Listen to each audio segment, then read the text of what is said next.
பயிற்சி 3.1 உள்ள எல்லா கணக்கும் பார்க்கலாம். கணக்கு பார்க்கறதுக்கு முன்னாடி ஃபஸ்ட் நம்ம வந்து பேசிக்ஸ் கற்றுக்கிடுவோம். எக்ஸாம்பிளுக்கு இப்போ நம்ம வந்து ஒரு ஹோட்டலில் வேலை பார்க்கணும்னு வச்சுக்கோங்க, ஓகேங்களா? நமக்கு அந்த ஹோட்டலில் ஒரு நாளைக்கு வந்து 100 ரூபா சம்பளம்னு வச்சுக்குவோம். இது போக நமக்கு வந்து டிப்ஸ் கிடைக்கும். எக்ஸாம்பிளுக்கு திங்கக்கிழமை வந்து நமக்கு வந்து ஒரு 10 ரூபா டிப்ஸ் கிடைக்குன்னா நமக்கு அன்றைக்கான சம்பளம் வந்து 110 ரூபா. இதுவே செவ்வாய்க்கிழமை நமக்கான 100 ரூபா ஒரு நாளைக்கான சம்பளம் ப்ளஸ் ஒரு 20 ரூபா டிப்ஸ் கிடைக்குன்னா செவ்வாய்க்கிழமை நம்மளோட சம்பளம் வந்து 120 ரூபா இருக்கும். இதேமாதிரி புதன்கிழமை வந்து நல்லா ஹோட்டல் ஓடி 70 ரூபா டிப்ஸ் கிடைக்குன்னா நமக்கான சம்பளம் வந்து 170 ரூபா இருக்கும், ஓகேங்களா?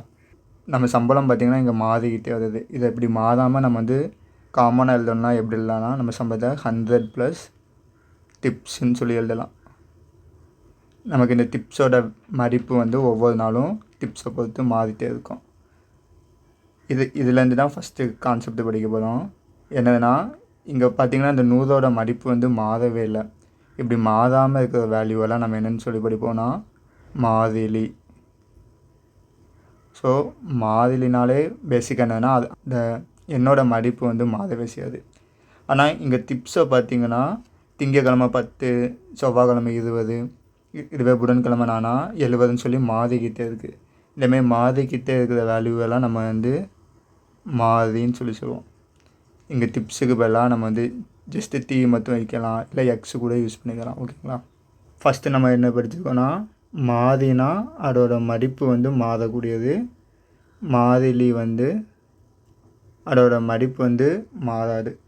பொதுவாக நம்ம மாறியை வந்து எக்ஸு, ஒய்யு, இசட் இந்த மாதிரி இல்லைன்னா ஏபிசி இந்த மாதிரி இங்கிலீஷ் லெட்டர்ஸில் மென்ஷன் பண்ணுவோம். மாறிலி வந்து எப்போவுமே நம்பராக தான் இருக்கும். 1, 2 அந்தமாரி நம்பராக இருக்கும். இப்போ இந்த மாறிலியும் யூஸ் பண்ணி நம்ம எழுதணும் பார்த்திங்களா? அதாவது 100 ப்ளஸ் டிப்ஸ்ன்னு எழுதணும். நான் டிப்ஸு பெருசாக எழுதணுங்கிறக்காண்டி சிம்பிளாக வந்து டீன்னு சொல்லி போட்டுருக்குறேன்.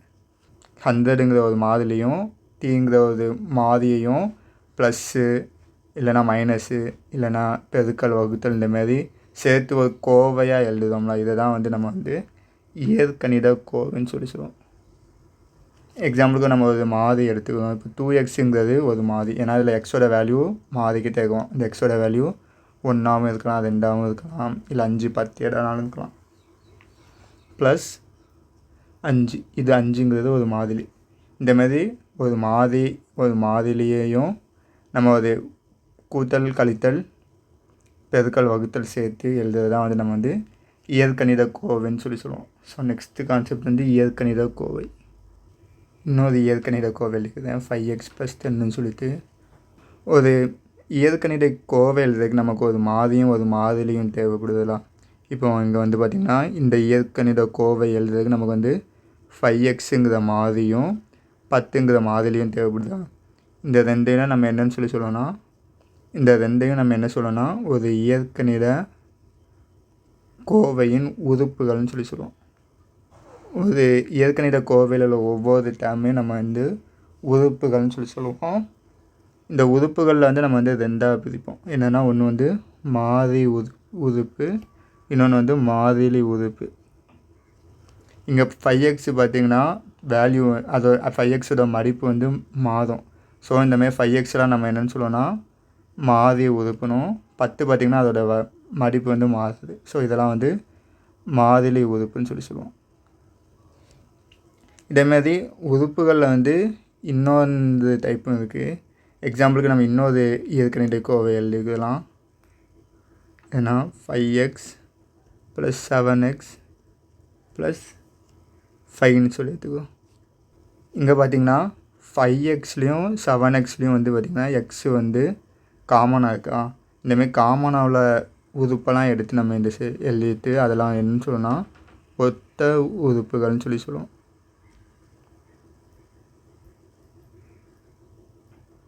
இதுவே நம்ம 5x 7xையும் 5ஐயும் எடுத்தோம்னு வச்சுக்கோங்களேன், ரெண்டுக்குமே காமனாக எதுவுமே இல்லை. ஸோ இதெல்லாம் வந்து நம்ம என்னென்னு சொல்லுவோம்னா மாறுபட்ட உறுப்புகள். இதுக்கெலாம் எக்ஸாம்பிள் வந்து நம்ம இந்த சம் சால்வ் பண்ணி படிப்போம். ஒரு இயற்கணித கோவை எழுதுறதுக்கு தேவையான ஒவ்வொரு பகுதியும் நம்ம வந்து உறுப்புகள்னு சொல்லி சொல்லுவோம். அந்த உறுப்புகள் 2 விதமாக இருக்கலாம். என்னென்னா ஒன்று ஒத்த உறுப்புகளாக இருக்கும். ஒத்த உறுப்புனா ரெண்டோட வேல்யூவும் சேமாக இருக்கும். இல்லைன்னா மாறுபட்ட உறுப்பாக இருக்கும். இந்த மாறுபட்ட உறுப்பில் 2 உறுப்புகள் வந்து ஒரே மாதிரியான மதிப்பு வந்து கொண்டு இருக்காது. அந்த லாஸ்ட்டாக வந்து நம்ம வந்து கெழுன்னா என்னென்னு சொல்லி படிக்கணும். இப்போ ஒரு உறுப்பு என்ன 3xyன்னு சொல்லிட்டு இங்கே வந்து ஒரு கெழுனா ஒன்றுமே இல்லை. அந்த நம்பர் போக மிச்சம் உள்ளதெல்லாம் நம்ம வந்து கெழுன்னு சொல்லுவோம். ஸோ இந்த உறுப்பில் நம்ம 3xன் கெழுன்னா எதை சொல்லுவோன்னா xy. 3 போக மிச்சம் என்னெல்லாம் இருக்கும் அதெல்லாம் நம்ம வந்து கெழுன்னு சொல்லிடலாம். அப்போது இதுலேயே எக்ஸின் கெழுன்னா எக்ஸு போக மிச்சம் உள்ளது 3y அப்படி எழுதலாம். அதேமாதிரி ஒய்யின் கெழு வந்து ஒய் போக மிச்சம் உள்ளது 3x அப்படி எழுதலாம். பொதுவாக நம்ம கெழுனாலே எண் கெழுவை தான் யூஸ் பண்ணுவோம். ஓகேங்களா? எண் கெழுனா எதுவுமே இல்லை, எந்த ஒரு உறுப்புக்கும் முன்னாடி உள்ள நம்பர் தான். இந்த எக்ஸாம்பிளில் 3xyல எண் கெழு வந்து 3 தான் எண் கெழு. சப்போஸ் இதுவே நெகட்டிவ் xyன்னு இருந்துச்சுன்னா -1 தான். நான் எந்த நம்பர் கூட 1 பெருக்கினாலும் 1 தான் கிடைக்க போகுது. ஸோ -1 தான் xyயோட எண் கெழு ஆகும். இனிமேல் எல்லா சம்மையும் ஃபஸ்ட்லேருந்து சால்வ் பண்ணலாம். ஃபஸ்ட்டு சம் என்ன கேட்டிருக்காங்கன்னா 16x - 7 என்னும் கோவையின் மாறி என்னன்னு சொல்லி கேட்டிருக்காங்க. மாறினா நம்ம பார்த்தோம், மதிப்பு மாறக்கூடியது தான் மாறின்னு சொல்லுவோம். 7ஓட மதிப்பு வந்து மாற போகிறது இல்லை. 7ங்கிறது எப்போவுமே 7 பொருள் இருக்குதுன்னு சொல்லி தான் குறிக்க போகுது. ஆனால் அதேமாரி தான் இங்கே 16ஓட மதிப்பும் மாற போகிறது இல்லை. ஆனால் எக்ஸோட மதிப்பு வந்து மாறும். இங்கே எக்ஸ் வந்து 1ஆகவும் இருக்கலாம், 5ஆகவும் இருக்கலாம், 50ஆகவும் இருக்கலாம், 100ஆகவும் இருக்கலாம்.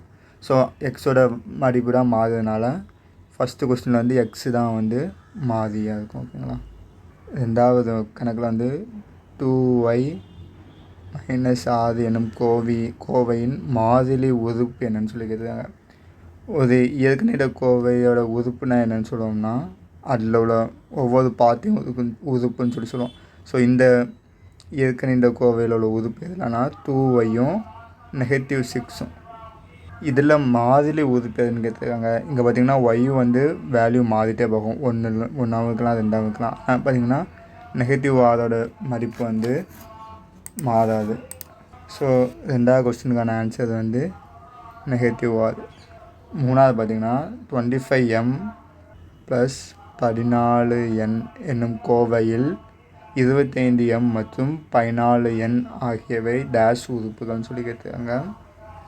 நம்ம உறுப்புகளில் ஒரு 2 பிரிவு படித்தோம். என்னென்னா அதில் உள்ள வேரியபிள், அதாவது அதில் உள்ள மாறிகள் வந்து சேமாக இருந்துச்சுன்னா அது வந்து ஒத்த உறுப்பும், மாறிகள் வந்து சேமாக இல்லைன்னா அதெல்லாம் வந்து மாறுபட்ட உறுப்புகள்னு சொல்லியும் படித்தோம். ஸோ இங்கே பார்த்திங்கன்னா மாறிகள் வந்து சேமாக இல்லை. ஃபஸ்ட்டு உறுப்பில் m இருக்குது, ரெண்டாவது உறுப்பில் n இருக்குது. ஸோ சேமாக இல்லாததுனால இது வந்து மாறுபட்ட உறுப்புகள் சொல்லிட்டு வரோம். அடுத்து நாலாவது சம் வந்து 3ab + 4c - 9 என்னும் கோவையில் மொத்தம் எத்தனை உறுப்புகள் இருக்குதுன்னு சொல்லி கேட்குறாங்க. இதில் உள்ள ஒவ்வொரு உறுப்பையும் தனியாக எழுதுவோம். ஃபஸ்ட்டு வந்து பார்த்திங்கன்னா 3abங்கிற ஒரு உறுப்பு இருக்குது, ரெண்டாவது 4cன்னு இருக்குது, மூணாவது -9 இருக்குது. ஸோ பார்த்திங்கன்னா மொத்தம் நம்மகிட்ட வந்து 3 உறுப்பு இருக்குது. இதுதான் வந்து 4வது கொஸ்டினுக்கான ஆன்சரு. 5வது கொஸ்டினுக்கான ஆன்சர் வந்து -xy என்னும் உறுப்பின் எண் கெழு என்னன்னு சொல்லி கேட்குறாங்க. ஸோ இங்கே எண் கெழு வந்து -1 கூட xy பெருக்கும்போது நமக்கு வந்து -xy வச்சுரும். இதுதான் 5வது கொஸ்டினுக்கான ஆன்சர்.